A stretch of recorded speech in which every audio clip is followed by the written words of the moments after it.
right, folks. It's a special presentation today. We get an update. Greg is back here spring, summer, April, to talk about a weather app that is developed.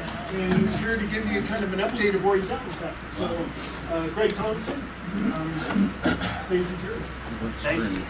Thanks to Bob. Letting me do this at the last minute. I sent the email at a ridiculously 11th hour to ask to do this again. So I'm Greg Thompson. I've spent 24 years at the National Center for Atmospheric Research, where I still work a full-time job, but two of my buddies and I are trying to do something in the more commercial sector with a weather app.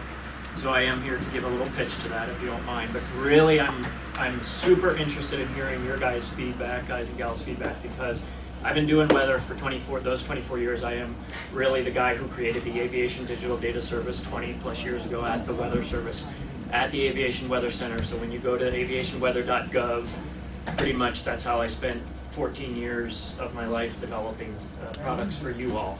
And I tell you, the feedback that I got from this kind of audience, I would go and give these kind of talks more than 20 years ago with pilots, with aviation users, with ground personnel, with whoever it was that needed aviation weather information. And it was one of the most fulfilling parts of my career. I really enjoy getting this feedback. So trust me when I say I am here to help you fly safer, to make you more efficient, to do all those things. I really, really want to get your feedback on that. So the only downside I have to what I'm going to show you today, I'm very, very sad to say that it is not on an Apple product. We do not have a programmer working in Apple world yet. We are very interested to see how much interest there is, to see whether it's worth it for us to go down that route. But this is a Java application written for Android. So by a show of hands, if you don't mind, who has an Android device, just so I can get an idea?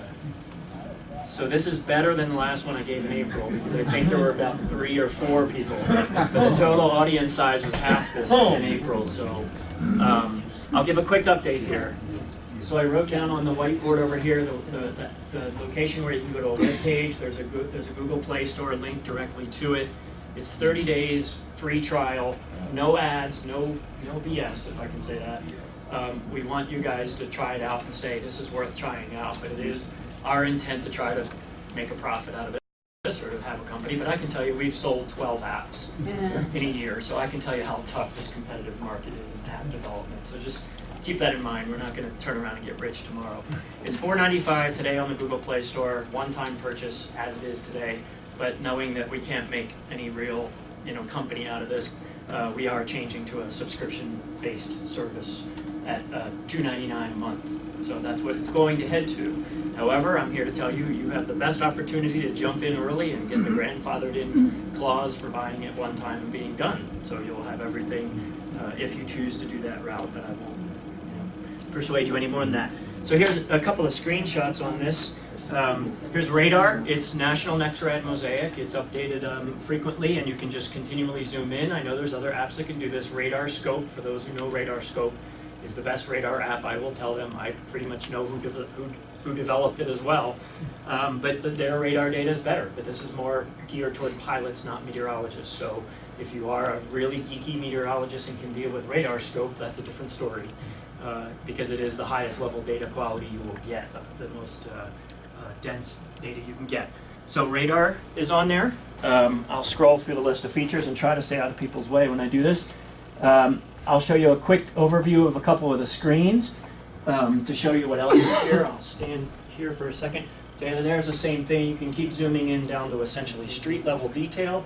The next panel here I'll show in more detail is METARs and TAFs. I'll show you that. And then the METARs themselves zoomed in and with a time sequencing possible view. We have satellite imagery. It is worldwide satellite imagery, not just United States, for those of you who ever get overseas. And a quick zoom on like one particular METAR here. This was the last time I screen captured this for the last year's presentation. Philadelphia, the time is up here. It was 9 minutes ago. It is a METAR, not a TAF, so it will say which one it is. The full data stream will always be shown to keep you safe and know that the remarks are there for you, because oftentimes the remarks are the hardest thing to parse through for an automated decoder. I wrote this decoder 20 years ago, so everything you see on ads came from me writing this decoder from this gobbledygook from the Weather Service to real information I'm trying to give you. A color-coded box for IFR, VFR, and MVFR, etc. Ceiling and vis, very clearly labeled out. Visibility in a meter form, so to speak, and then the cloud bases here for as many as 4 cloud groups. If there was a weather condition, rain, snow, or thunderstorm, it would be here. The wind information here. We do hope to someday put in a runway relative wind type presentation. That would be nice. And some other last tidbits of temperature, dew point, and altimeter. Another one I'm still wishing to do and haven't done is density altitude for the summertime conditions in Colorado. That's a wish list item. You can add station groups. This is how you jump to different parts of the world where you may fly, or the US. You can just say, okay, I want a whole set of METAR sites, airports in the Midwest US or the Pacific Northwest. It by default finds your latitude and longitude and gives you a station list that's in your vicinity when you install the app. It says, what is my location? Well, 40 degrees, 105, roughly Denver. Give me the METARs around Denver. That's what it's designed to do. Okay, so since then, what have we done? I will say again here, the original creators of the ads site is myself and my 2 partners, 30-day free trial, and we want your input. Let's go right to the new features that we have.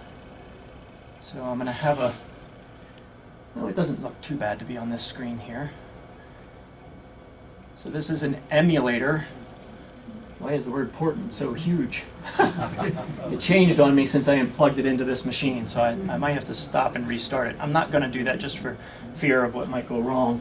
But believe me, it's not this big of a banner. This is a very small banner at the top, and it's because I plugged it into the projector that something about that changed. If you can see it, this is Idaho, Montana, Wyoming, Utah, and Colorado. I moved it up to this region because there's interesting weather to our northwest. Right now in Colorado, it's sunny and dull.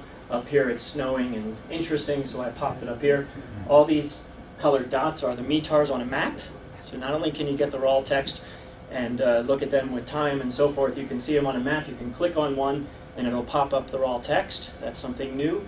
And the background graphic is satellite with radar echo on it, so you can animate this and so forth. So all this is now new, especially this METAR overlay. And there's a few more things that aren't here yet. The temperature will be labeled on here, and whatever else you ask me for. But this is VFR, this is IFR, this is low IFR conditions. That's the color coding, and it's the same color coding you would find on the ads website or on AWC's website. I am going to probably have to restart because I've lost my controls that are on the bottom from this. That's very strange. I got it to redraw. Good. Okay, so there you go, an example where you can just touch any one of those METARs and it will pop up, or any one of those reporting locations. And if you zoom in, there we go. If you zoom in, it keeps giving you more and more density data. So notice how another METAR site will pop up. See, all of a sudden a bunch of the Western Colorado ones showed up. So it's what we call progressive disclosure. You keep zooming in, you get more and more of the points around you. If you're too zoomed out, it would look like a mess. So that's why it's done this way. It's trying to keep the clutter down for you. Now let me show you the other really new thing is 3-dimensional products are here. So we can switch to turbulence, which is both, which is a 3-dimensional thing. We have all the layers. And so right here you can see the buttons at the bottom.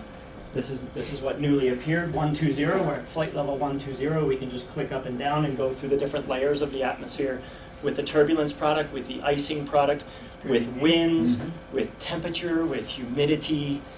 We have a lot of new features that we're just basically finishing up right now. This is not the live site that you would get today. This is literally in progress right now, hopefully released in just a couple of weeks. On your airport information, do you capture whether or not that's an airport that has a cold temperature adjustment to the minimums? How do you mean a cold temperature adjustment to minimums? There's airports, particularly up the mountains, where if the temperature is particularly cold, you have to adjust the minimums to make sure you got flight temperature. Density altitude, essentially, I think. No? Altimeter correction. Oh, how interesting. For altimetry. Yeah. So if the altimeter says 2995 and it's negative 20 Fahrenheit, you're telling me there's an adjustment? Yeah. Things you learn here. I've never heard of this in all my time. Wow, I better look this one up. Thank you. I am absolutely going to be looking that one up. Now Well, this is an emulator, not a phone, so I have to do a little bit of attempting to do this. I haven't done this before. So this is the pinching operation, which you would do on your phone, but it's a little harder to do on an emulator. And then we'll switch to weather and precip. So this is all the blue colors, and everywhere there's always an info label, so you can see what all those colors mean when I flip on the info label. At the bottom, all the blues is snow, greens is rain. There's purple in there for mix, and there's orange for ice, and red for thunderstorm. This is similar to what you'll see on the Aviation Weather Center webpage. We can, of course, pan to another part of the country and go up here to Minnesota, where it's also interesting. And we can time loop. For the interest of time, I already feel like I'm... All those circles that you show, those are just tower airports, correct? They're just what? I'm sorry? Tower. For what it's worth, I flew in the Arctic at 65 below, and I didn't know about that till last year. It's the regular weather report METAR from the station. So a METAR can come from a non-towered or towered airport. that's correct. Yeah. That's correct. There's something like 90% of the METARs would be co-located with an airport, but about 5 to 10% could be like away from an airport. Like Berthoud House. Berthoud House. Sunlight. Good. Yeah. Yeah, a bunch of them out there. Monarch. Right. So we have access to all of those, so they should all be there. And the 3-letter identifier would be there. Let me somehow see if I'm missing any other items that I forgot about. Icing severity. Icing probability, those are SIP and FIP, relative humidity. And so the earlier question that was brought up about how you can tell if there's layered clouds. Well, this could, in theory, help you with layered clouds. I'm trying to zoom out there, that's better. So where it's green, it's expected to be moist, and where it's red, yellows and reds, it's expected to be dry. And since we now have the ability to go level by level, you could see that there's dry layers between moist layers. So the question that came to Mike a little bit earlier is, yeah, there's bases and tops on that GFA site, and now we have it on all these different vertical levels. So you can see that it's cloudy on one level, like it would be up here in Minnesota, and then if you were to go up or down, maybe you can find a clear slot to go flying into. So that capability is there. Let me see if there's any other thing that I'm forgetting. No, I know there's something else. I will say that there's a real disappointment in my brain that the Aviation Weather Center has cut off the United States literally on its borders, on the coastal waters. So those of you and poor people in Minnesota that know weather is coming from Canada can no longer see your weather coming. And I was sitting in a room just last week with an Aviation Weather Center person, and I said, this is horrific that you're cutting off the weather. Yet I can tell you, I can show you websites that give the data for here, and they're like, we can't do anything about it because we're in a treaty with Canadian government and so forth that they provide products up here. So it's I can't help you with that as much as I think that's a horrible thing to do. Weather moves, and it's easy if you know what the weather does when it comes from the northwest. When you live in the Great Lakes, you can't see your weather coming. I'm really bummed out about that, but the Aviation Weather Center is pulling the government card on that one. So, yes, sir. For those of us who bought it 6 months ago, do we get the upgrade automatically? You or should. Rebuy? Okay, good. You should email me directly. If you do not, I will be sure you will. Let me see. I do want to also, maybe I don't want to divulge this, but since it came up, a question by Chuck to Mike earlier about clouds and how that cloud product at the Aviation Weather Center, I will divulge that I am the guy that writes the code that makes the clouds in the RAP and HER models. So every day my job is to write cloud code and to try to improve that cloud code, and I've been doing it for over 20 years. So I am doing it as hard as I can all the time to make you a good cloud forecast, and I will continue to do that. We've come a long way in 20 years. Hopefully we'll come even further in 20 more years. I like to say I'm the guy that makes it rain, snow, and hail in the model, because I write code every day that does this, or to try to improve upon it, and I am always trying to improve upon it. And yes, clouds are hard. My job is hard, and I'm working to try to make it better. You have a question? Portent is the name of the app. Portent, P-O-R-T. Portent Aviation Weather. www.portent.mobi, and I don't know how else to advertise it. And So there's a 30-day trial period. 30-day trial period, fully operating 30-day trial period. this new information I just showed today with the vertical levels is really, really close to being released. I've literally spent Tuesday night with my buddies till midnight working on this app, and we'll continue to do that until we get it released. So it's not there yet, but a lot of the initial ingredients are there. Okay? Sir? Would you have any objection to me telling the group how much I like it? I didn't even wait till the 30 Please days do. ran out. If you have an Android, check it out. It's really neat what it does. I do want to bring up the one thing I didn't display on there because it's going to be easier. Maybe I won't be. Sorry, I'll do it up here, or I'll show it to you in the web page again, because the one thing I forgot to say anything about is how you transfer in time here is unique in this app as well. So if you already have your page up for hello, oh, I put it over here. Already have your page up that shows you the METAR view. So Chicago O'Hare, let's say this is the current time right here. To go to previous and future, you literally just swipe your finger left and right. And so you can go back for up to 3 or 4 hours in the past, and then you can go forward for each TAF group. The TAF group is highlighted here so you know what you're seeing. This is kind of the other important thing. Tempos and probs are down here, so they're very clearly marked as bright colored tempo or prob. And it's very clearly saying that all this gobbledygook, again, translates to just VFR conditions and broken clouds, for example. So there's a lot of information packed into this, and that's another thing that I think is really cool, to just switch in time.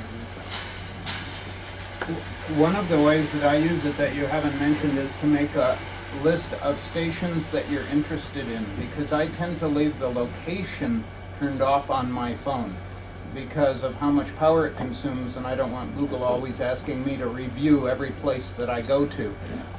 And so anyway, if your location is turned off, then you can make a list of your interested airports, and when you bring it up, it'll just do that list. That's the way I use it.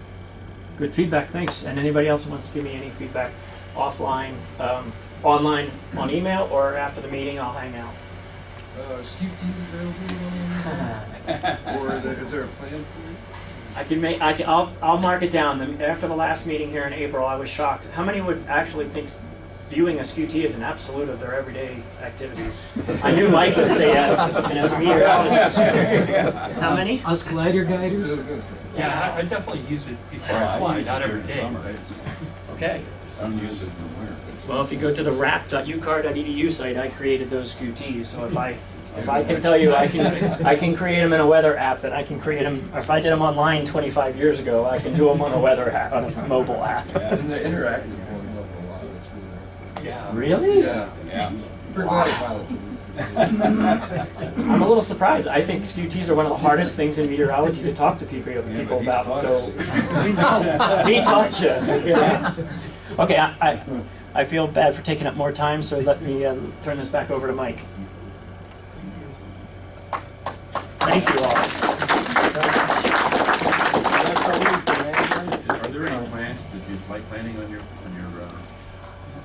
A fair question. I wouldn't even know where to start yet. So we don't hook up to any of those other services the way Jeppesen and other big guys do, shall we say. So could there be? Yeah, I suppose if the company grows.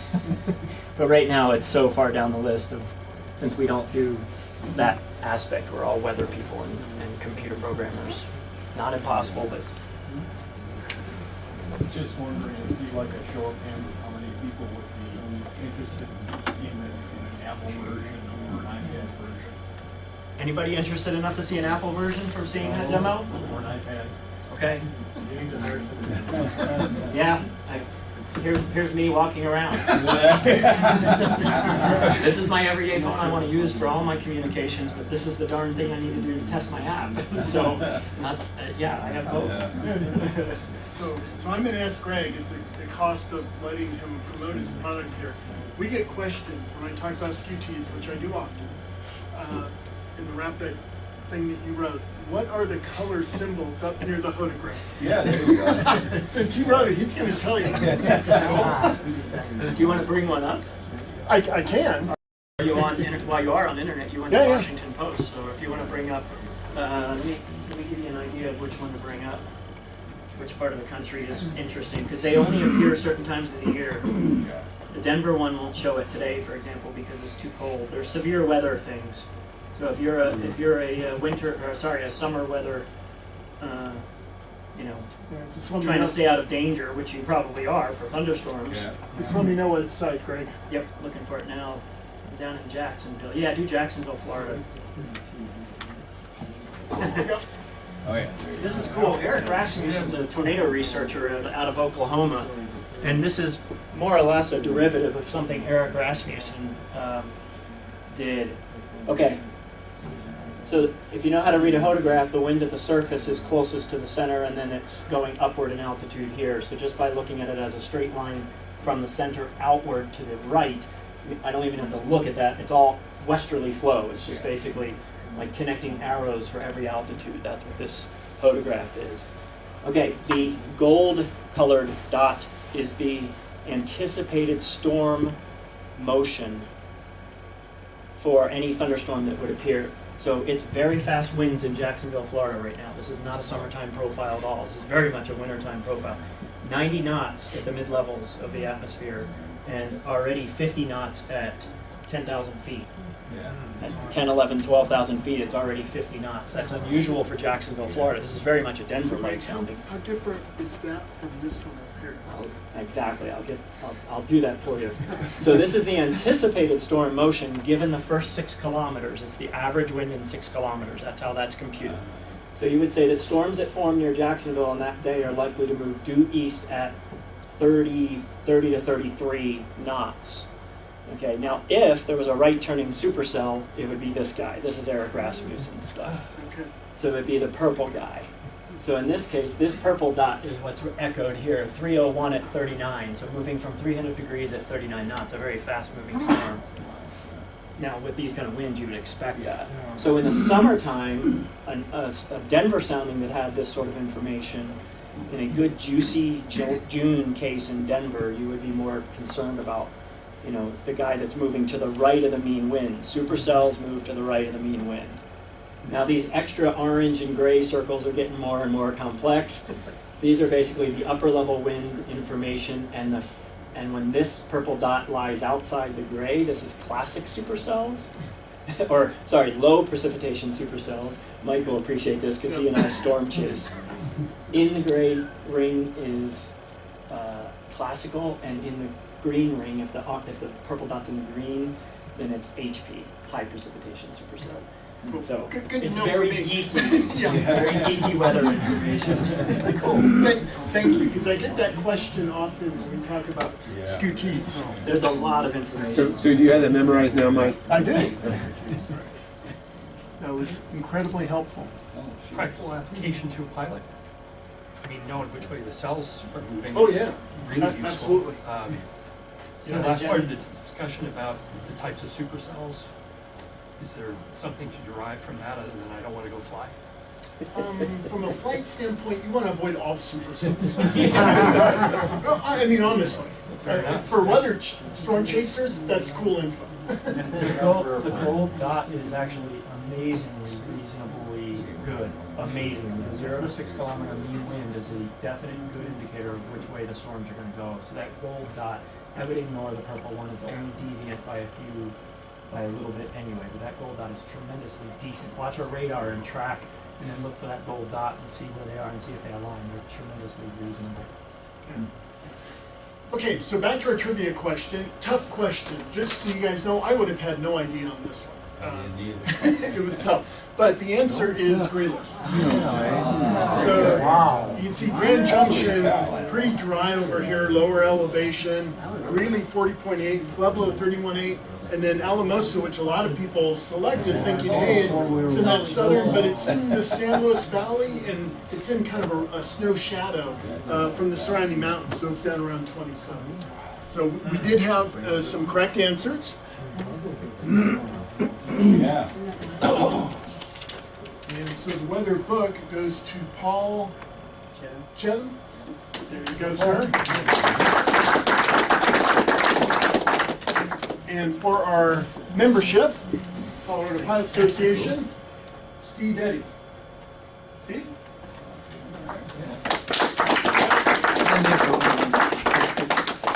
Alrighty.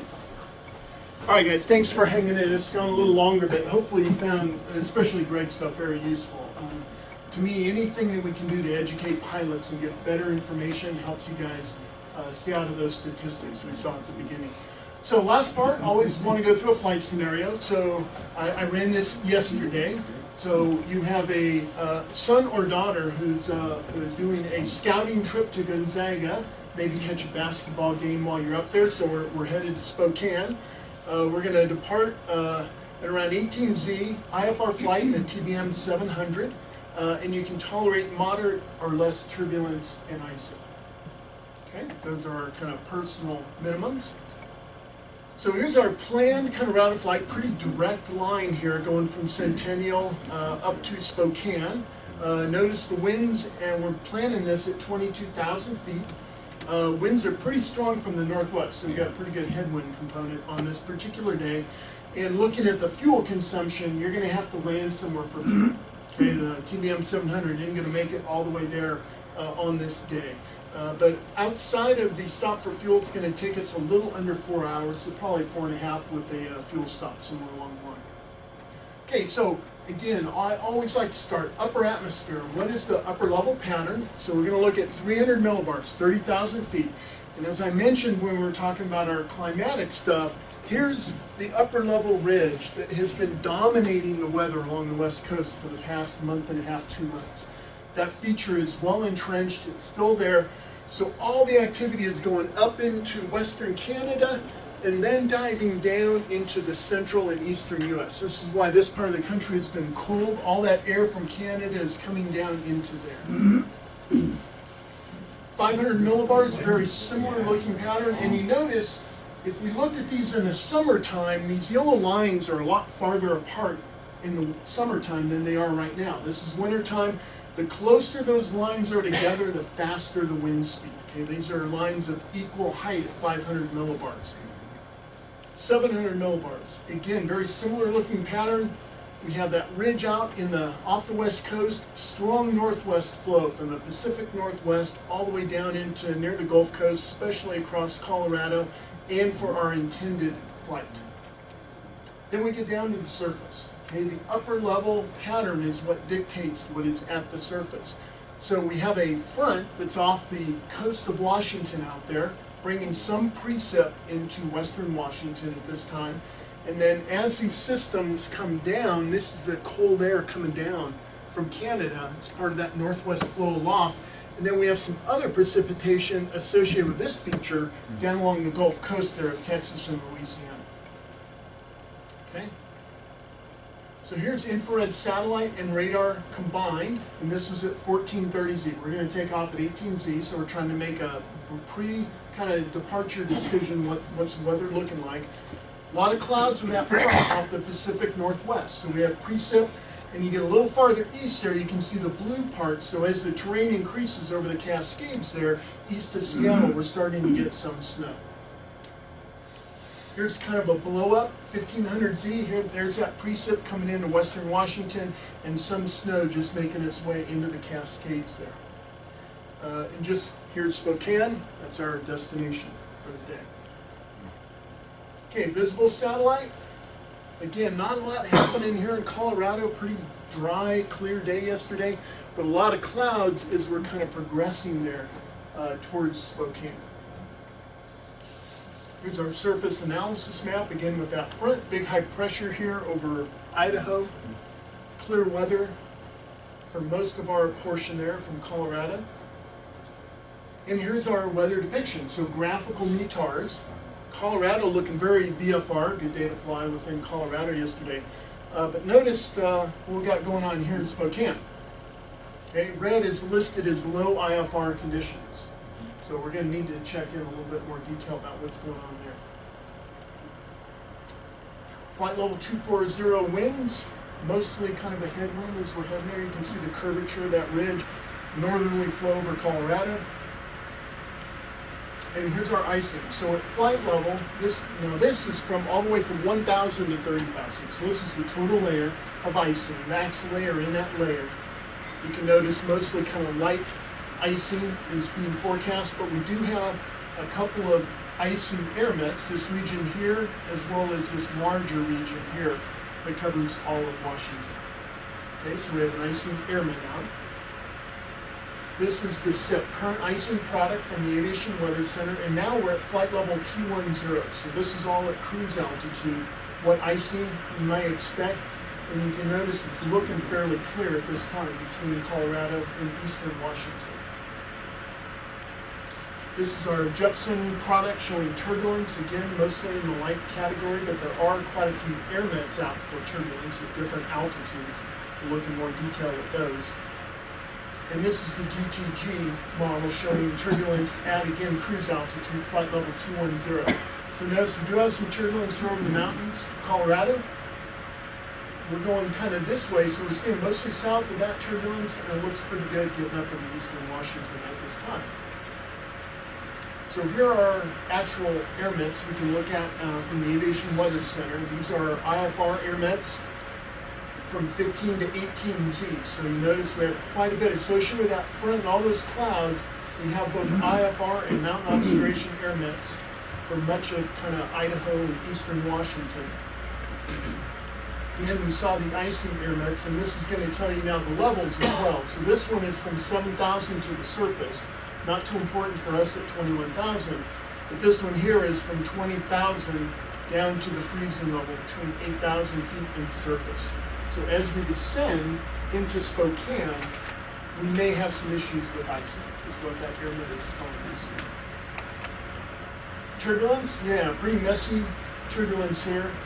Quite a few air mets. Some are for higher altitudes, 40 to 27. Those are kind of the lighter orange color. The darker ones are the lower level air mets. So this one is down from 18,000 down to 7,000. And our soundings, always wanting to look at where we're departing and where we're arriving to get an idea of what, if we can glean any additional information. Denver, there's really not much to worry about. It was a beautiful day yesterday, sunny, pretty dry, no especially lower atmosphere, pretty dry here, fairly light winds until we get up much higher, stronger winds at higher altitudes from out of the north, but generally pretty light westerly to northwest in the lower altitudes there. Not much going on. Spokane's a little different. So the sounding there, notice the bottom portion here, the dew point and temperature are right together. So that's telling us we have a moist layer, cloud covered, and also let's look where our freezing level line is, right here. This stuff is below freezing, isn't it? Yeah. So what might that tell us? Yeah, either icing and or depending on the temperature profile. So here's a little kind of rule of thumb when we're talking, when you have a temperature profile like this, the temperature is below zero, but if it's greater than -10, that's hard to get ice nucleation at temperatures warmer than -10 Celsius. So below -10 Celsius, we have a lot of ice nucleus creation. So snow crystals is what we're talking about. In the 0 to -10 range, especially in lower parts of the atmosphere, it's probably not ice, it's probably what? Freezing drizzle or rain. Bad for icing. Very bad for icing. So we'll have to take a look and be a little more cautious about what's going on there. Notice also the winds here at Spokane. So pretty stiff, southeast right at the surface, turning southwest, and then very strong winds from the west with that flow aloft. Okay, so Pyrex. We got an urgent, severe turbulence here south of us, Colorado, at 24,000 feet. One thing I found very curious. What's this report right here? Moderate icing at 55,000 feet. Who believes that? 550. That was the report. A pirate. What do you think happened? What's that? Yeah, what is it likely? 5.5, flight level 055, which is 5,500 feet, might be a lot more pertinent to our descent into Spokane. Did you cursor over that to see what it said? Yeah. Oh, I did. It was reported at 550. What was the aircraft? Oh, it was the Dash 8. It was a Dash 8. So that didn't get fun. At first I thought, I wonder if that was like an SR-71. Something like that. No, it was a Dash 8. So it was obviously the input wrong. It's at 5,500 feet, not 55,000 feet. But that's something, when you look at data, always make sure you kind of look at stuff and think, that doesn't look right. I also wrote that decoder. And I can take a lot of things into account, but I can't really judge whether the altitude was reported correctly in the original text. You know, people input make mistakes. I was looking at Pyrex yesterday or the day before, and there was one from a Piper Blue, which is a light sport, low-level booster, plus or minus 45 knots. Whoa. Air plus or minus 45. Wow, Yeah. that's stiff. Light sport. Okay, but we do have modern ISIS, so that's something to be aware of. That'll kind of near our location. So METARs, Centennial, boring, nice weather. Good day to fly. Spokane is a different story. This was the ob at 1515, so we got 1 mile visibility. They're reporting RVR, runway 21, 6,000 foot visibility. Missed, few at 100, broken at 200. We got a 200 foot ceiling. How many of us are qualified for that one? A few, not many. Okay? And we looked previously at what was happening. We now have, as we looked at that CT, indeed there was freezing drizzle and snow occurring in that layer. We looked earlier, again, freezing drizzle, snow. So we have some nasty stuff going on in Spokane. So, observationally, what concerns do we have? Getting there. Yeah. Yeah, it appears it's a pretty nice flight for the most part, for most of the route. Our descent into Spokane may be an issue. So what contingencies would we start to think about? United Airlines is direct. That is indeed an option. If we need to get there, Shameless plug. yeah, do we not let the professionals take us there when the weather may look like this? What are some other options that we want to give it up? Alternates. We know we have to stop for fuel somewhere. So looking at the weather, do we pick a spot before we get into the gunk, set down, pick up fuel, reevaluate the situation? What's it going to look like? What's going on? Do we hang out there for a while? Those are, again, options that you want to have in your mind when you're creating that plan. Okay, so let's see what the forecast looks like. So this is our precip accumulation from the WRF model between 18Z and 0Z. Remember, we're departing at 18Z. It's going to take us 4 plus or minus, a little bit. So we're looking at arrival around 22Z. Quick fuel stop. If we have a longer fuel stop, obviously that's going to extend. But notice, fair amount of precip in that Spokane region during that 6-hour period. Okay? So this is the HER model. This is the reflectivity forecast product from the HER, which I'm a big fan of. And I've turned on the winter mode. So the blue stuff is snow, green stuff is rain. Okay, so at 18Z, here's the forecast. We have this band which is associated with that front that we saw off the Pacific Northwest. And here is Spokane right there. Okay, so at 18Z, most of this front is back to the west. Okay, it's not quite there. Now, we still have some low-level stuff happening at Spokane. There's clouds, freezing drizzle, not good stuff, obviously, to fly into. But the front is really the stuff that's going to cause the heavier precipitation. 20Z, that front has moved fairly quickly, and it looks like it is right through Spokane. Okay, so 20Z, we're still en route. At our arrival, the front now is mostly beyond, but still a little bit on the back side. Spokane's just on the back side of that front. So if our plane was to set down somewhere, Idaho, that region, maybe kind of Missoula, Montana, in that region, what's going to happen when we set down? The front's coming after us. Yeah, it's coming at us. So as an option, we set down and wait. Do we want to go up and try to go up and over this on the back side, wait a little longer, or do we fly through it? How comfortable are we? Pick an airport or alternate that has a hotel. Hey, guys, that's a great point. When you look at a place to set down, if you know that, hey, I may have to overnight here, that's a great comment. Don't stick yourself in the middle of nowhere where there's no rental car and there's no hotel nearby, because then you're sitting in your airplane. And next alternative, did you say it was your daughter has a scouting trip? Daughter or son, I made it. Let's make it a moving daughter. forward. And say, you just look at her and say, Princess, we want you there alive, so let's think about tomorrow. Hey, folks, these are all things that you need to think about when you're planning that trip. What is the urgency of the trip? How critical is it? Do you poke your nose and sit down to stay safe? Or do you just say, hey, tomorrow is going to be a better day? Do we wait a day? Do we have that contingency? Yeah, another great, everybody hear that? Drive most of the way, then get in a car. You know, driving through snow may not be as bad, maybe worse. Who knows? We did that. Yep. Okay, we did that in 2007. We sat down, he was not all well and fine and great and good, except the problem was rental car agency just happened to be out of stock.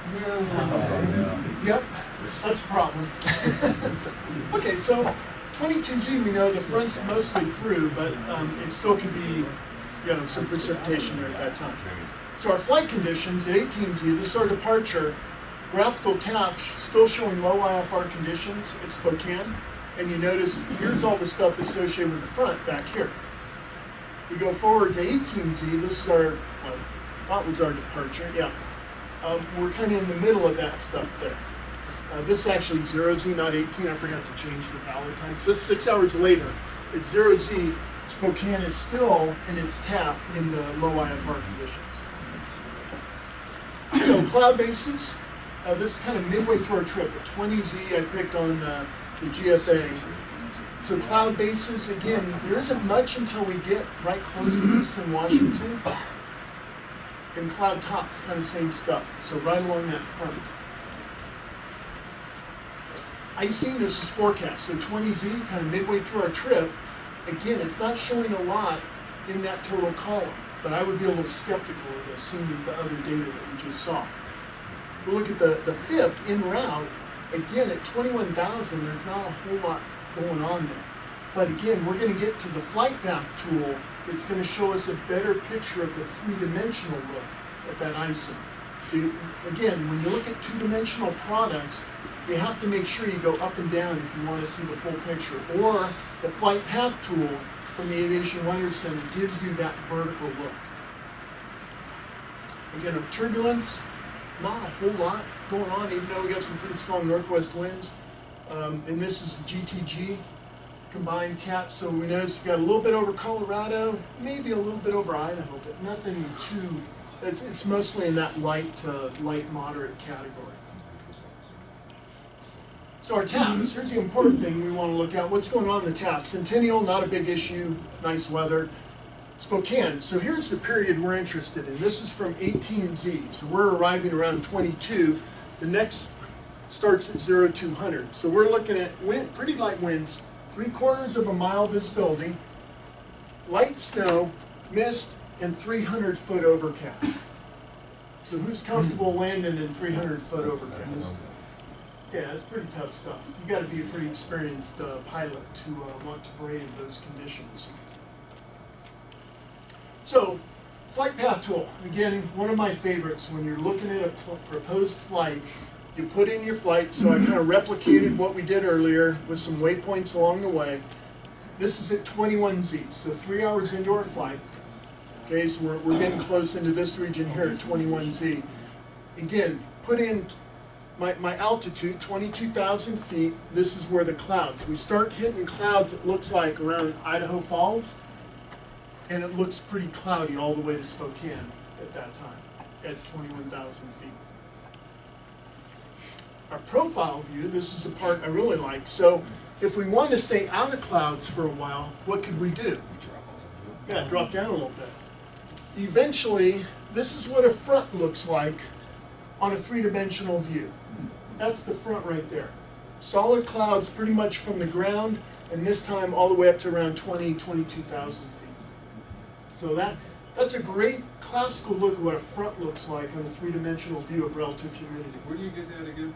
I'm sorry? Where do you get that view? So this is aviationweather.gov, government website that Greg developed. You go to Flight Path Tool. There's a tools bar up at the top. The first drop down is Flight Path Tool. Okay. Click on that. It loads a Java applet. So if you have Mac, this is an issue with Java, which I assume we're not fixing anytime soon. We do not have a program with the Aviation Weather Center at this time, so we have no involvement any longer. We developed it, handed it over, and they are replacing it with other technology, JavaScript-based technology. What's the timeline? No. They should have a public announcement of it already, though, if I'm not mistaken. So it works on any PC. So if you have a Windows-based PC, it works fine. As long It as you also have Java does work loaded. on a Mac, you just have to take some extra steps. My Yeah. coworkers all have done those. Okay. So if you're interested in those extra steps, Greg's a good resource. I can't get it to work on my own. Okay, so our temperature profile. So we're up at 22,000. We're obviously in freezing temperatures. The manila line right here, this is our 0 degree centigrade line right here. So notice as we go into Spokane, we are still below freezing. So icing potentially all the way down. So icing at 21,000, again, doesn't look like a whole lot. We're pretty clear up at altitude. Unfortunately, that thing called that front, all this icing is here as we're trying to descend into Spokane. So notice the top of the icing looks to be right around 20,000 feet. So from 20,000 all the way down almost to the surface, we got icing potential.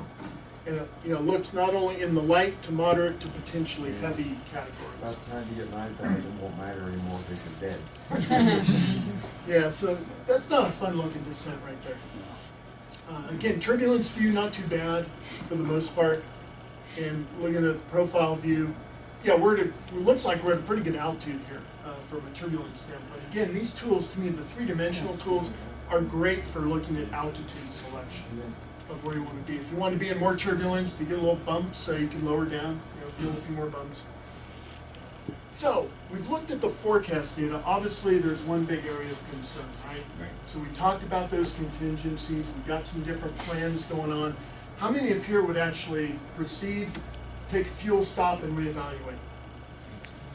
Okay, yeah, you're pulling down before any weather, time to reevaluate. You got the rental car, sleep overnight, pick it up in the morning, etc.